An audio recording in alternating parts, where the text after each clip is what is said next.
Booked so far, Adam? 11,919. 11,000? 12,000. Yeah, that's... Cries of cheat. I have witnesses that Adam sits there shaking his pedometer. That's not true. No, he is actually pacing the floor. Pacing the floor. There's a stress associated with working with you, Zaina. Jamie, the tech person, how far have you walked? 12,826. 12. Wow. Okay. 12,826. That probably is right. You know why? They're walking and I'm talking. Yeah, that sounds about right. Poor Jamie, our tech guy, who won't swivel the camera around to face him because he's bashful and shy. He has been running around like a headless chicken trying to get internet sorted for us. And if you're wondering where we are, we're in a warehouse which is hosting the United Nations climate talks here in Cancun in Mexico. We are hoping to have more comfortable surroundings tomorrow.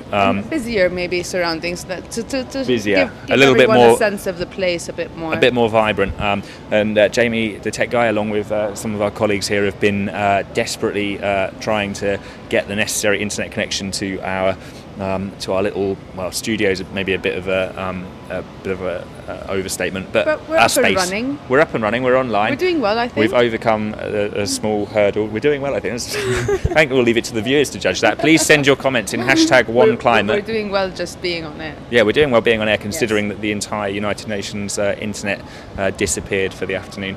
But again, from the Greenpeace video and the whole pedometer issue, lots of expectations from leaders here. Mm-hmm. Yeah, big expectations from leaders and lots of innovative efforts to try and get them to show that they're willing to act. And it's. I wonder if any of them are watching us. The world leaders.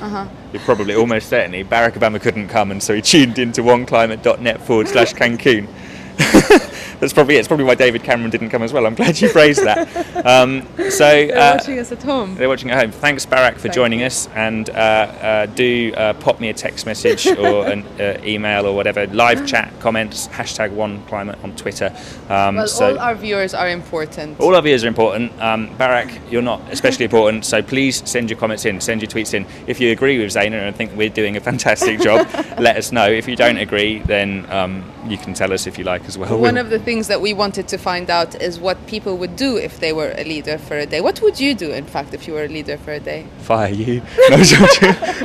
Will that solve climate change? If I was a leader for the day and I had the opportunity to solve climate change, if you're requesting some kind of specific law, then I think it's a bit of an impossible question because it's going to take a raft of measures. But I guess it's about asking people to look beyond their immediate surroundings if they're living in rich countries that can afford to, or that feel they can afford to emit huge quantities of CO2 in the atmosphere, and asking them to try and, or asking them maybe to speak and to try and talk to people living here in Cancun or elsewhere in the world. We chatted to the cloakroom attendants earlier, and we said, what do you think about climate change? And they said, oh yeah, we're really worried about it.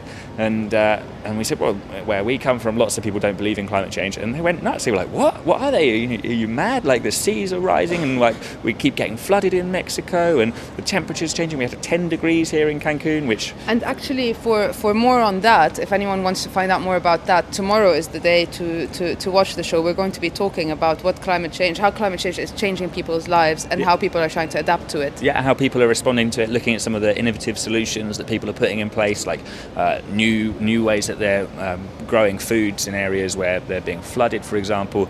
We've already had some comments in saying that in Vietnam, I think 1 out of 3 of the rice crops now just aren't happening due to climate change. And if you can imagine trying to cope with 1/3 of your food supply disappearing, then you can see the kinds of challenges that people face. So tomorrow, join us again and we'll be talking about that.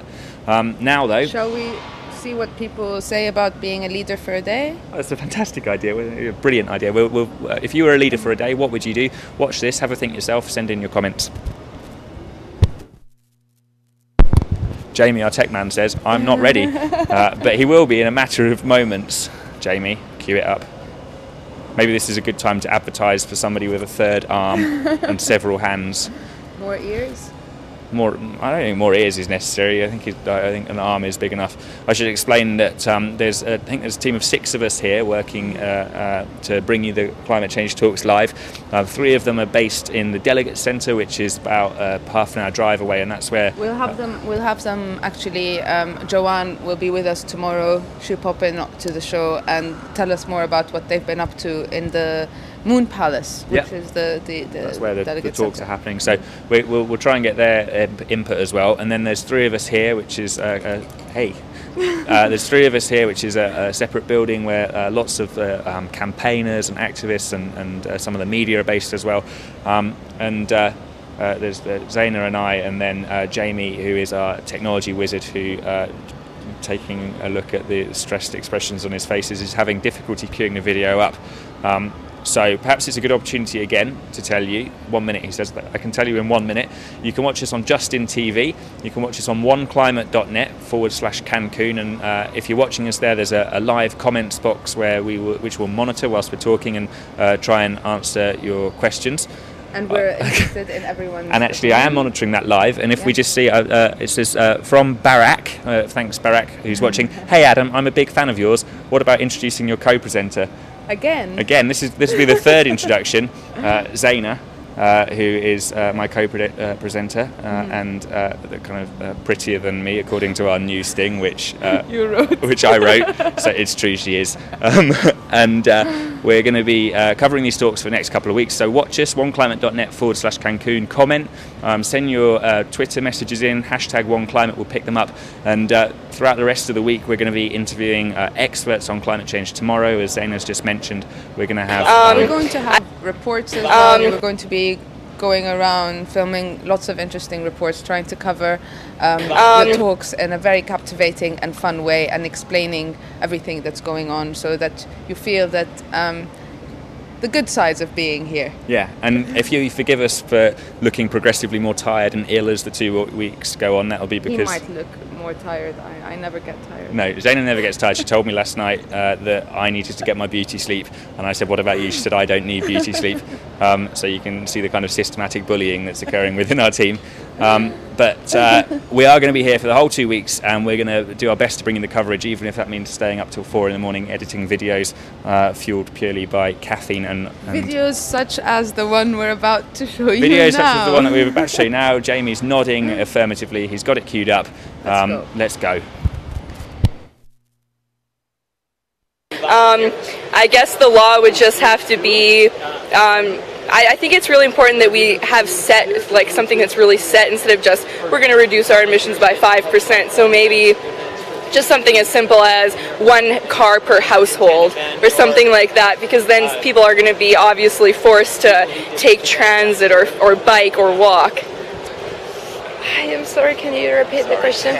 I think make an equitable distribution of the burden of everything, like emissions and the way to disburse money and get the money. I think like the general idea. In charge of the world? Or? Wow, if I was in charge of the world, this is kind of a weekend conversation. If I was in charge of the world, what would I do? I'm completely biased, but I would put the poorest first. I would ensure that the most vulnerable people are well represented through these negotiations. Well, I could say a lot of things. I don't know. You were saying you were asking easy questions. I would immediately implement the fastest possible shift from dirty fossil fuel to renewable energy. I would be forcing companies like BP to use all of their profits to invest in renewable energies and divest from their oil and so on, so that they could remain giant companies employing loads of people in nice, clean, green, well-paying jobs. I would act. If I would be a world leader from a rich country, I would do my homework, cut my carbon emissions at home, not abroad, and be ambitious about that. I would do my efforts to keep the world well below 2 degrees Celsius. I would also act on climate finance, to finance adaptation, to finance mitigation and clean development for poor countries. I would also call, if I was a EU country, I would regain the leadership for the Kyoto Protocol in place. That's what's needed here. So, yeah. I'm going to go for gender equity. if I can make anything I want happen, I'll just go for that. You got any like a law that you would bring in order to achieve it? No, because there's no one law that can achieve gender equity. And of course, we'd like to hear what all of you would do if you were world leaders. So please send in your comments and your ideas. We're picking up everything live here in Cancun. I'm pleased to say that we are getting quite a lot of comments.